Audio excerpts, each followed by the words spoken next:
Туғандар, жашоо кыска. Жашоо белгисиз. Качан жараткан чакырат билбейбиз.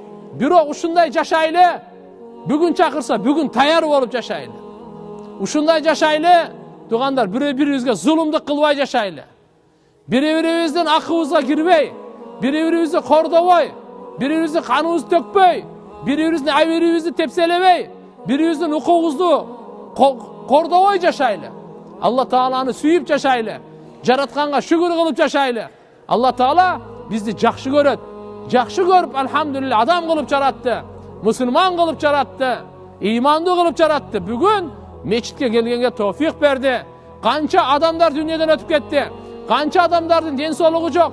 Канча адамдарда мамлекетинде амандык жок. Мечитке бара албайт.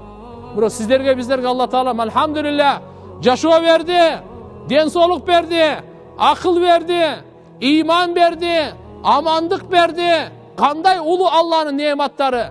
Аллага шүгүр келтирип жашайлы. Жараткан Алла Таалага ишенип жашайлы. Алладан үмүт кылып жашайлы. Алладан коркуп жашайлы. Жараткан Алладан сурап жашайлы. Жараткан Алла Таалага таянып жашайлы. Аллага кайтамын деп ошону сезип жашайлы.